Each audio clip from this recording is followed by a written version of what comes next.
it's Anita Norris. I'm here to talk with you today about CrossFit and all things to do with being a beginner CrossFit athlete. I'm going to answer the question, should a beginner do CrossFit? Is CrossFit okay for beginners? How should a beginner do CrossFit? How often should a beginner do CrossFit? And can normal people do CrossFit? Also, let's talk about the real question, should I do CrossFit? Of course, I think I should do CrossFit because I do. All right, thank you for joining me today. My name is Anita Norris, and I am an avid CrossFit fan. A little about me, I started CrossFit about 12 years ago after breaking my elbow during a triathlon training ride.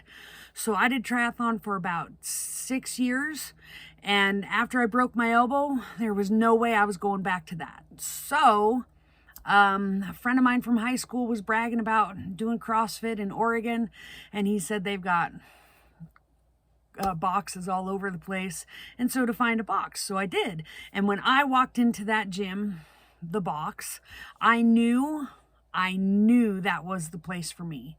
It had the energy, it had the music, it had all of the weights, and they were lifting them and moving them, and I was just in love. It spoke to me, and I knew that was the place that I needed to be, right?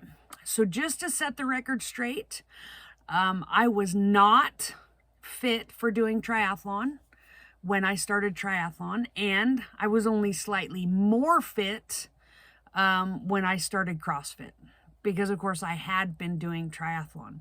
I was not good at triathlon, but although I did lift weights every now and then, I never would have considered myself a weightlifter. I did lift weights in high school, and I was fairly strong, and I did lift weights some in college, but not really ever any class or program. And I lifted a little after that, again, not really knowing what I was doing.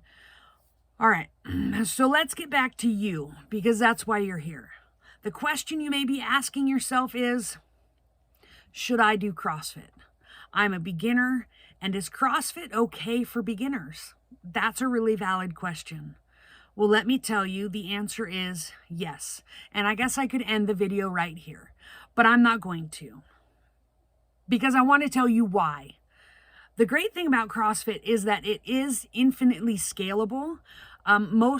All of the gym owners have to take a class. They have to get their level 1 to open a gym. And when they are there, they are taught and they learn scaling options. That's just what they do, because we know not everyone can go into a CrossFit gym and start throwing heavy weights around without being taught correct form, and building on that correct form starts with scaling. So what does that mean? That means you're either doing a lighter load or a different movement altogether, or even some of the same movements, but a much lower volume, meaning less numbers. So instead of doing 100 pull-ups, you're only going to do 50 pull-ups. That's an exaggeration. They probably wouldn't start you there. At least I hope not. Okay? Because their desire is to get you as fit as you want to be, and to do that you have to keep coming back and improving, not getting broken. Okay, now let's talk for just a minute about how a beginner should start CrossFit. First of all, make the commitment to yourself to get there. Second of all, if your area has more than one CrossFit gym that you feel is a comfortable driving distance for you to get to, then go to each of those different gyms before you sign away or sign up for any particular one. The reason for that is you need to make sure that you feel welcome, that you understand what the teachers are, what the instructors, coaches are saying, that they're not always just throwing jargon at you. We'll talk about that in another video. So find one that is comfortable for you, The third way to be a beginner at CrossFit is to find out their class schedule and then go to it. Just go. Almost all the gyms allow for a free drop-in for those who are looking to join their gym.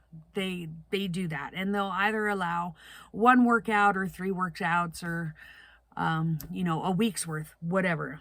So talk to them about that. Of course, you'll have to sign a waiver. That's pretty standard when you start with any gym. The fourth thing you need to do is be brave. Take the action required for you to get to the gym. What does that mean? Make sure you've got comfortable clothes that you're going to be working out with a bunch of other people. So make sure that you're comfortable in that. And shoes, bring shoes with you, particularly because we're in winter. If it's rainy or muddy, it's so uncomfortable to be doing burpees or sit-ups on somebody else's footprints that have rain and mud on them, okay? So bring an extra pair of shoes that you can change into that are athletic shoes of some sort. Make sure you bring water. Bring water. They probably have some kind of drinking fountain, but there's no guarantee. They most likely don't have a juice bar. Some might, but most of them don't. Okay? Now, once you find a box that you want to join, and I'll talk about this, I'll hit this a couple different times, but 3 times a week is sufficient for that first month or 2. It's going to take you that long to just not be sore. And that's going to vary, of course, depending on your fitness level. Because I remember when I started CrossFit, 3 days a week was really the sweet spot for me to avoid excessive soreness and allow my body to adapt. After a few months, I increased to 4 times a month or 4 times a week. And then, now I've been going for 12 years or so. And I vary between, I usually go 5 days a week. And then I also have a powerlifting class that I do. And that's because I'm so much stronger now than when I first started. So my body can handle those back-to-back days of strength training and weights. Whereas that would have been impossible in the beginning. The key is to listen to your body and do what you're comfortable with. But to see results as a beginner CrossFitter, you'll need to go more than once a week. Let's shift gears just a little bit. Nope, I'm going to end right there. I appreciate you listening to this. And in my next video, I'm going to talk about things to expect in your first CrossFit class so that you can get the most out of it. Thanks for joining me. Remember to like, subscribe, and share. Talk to you later.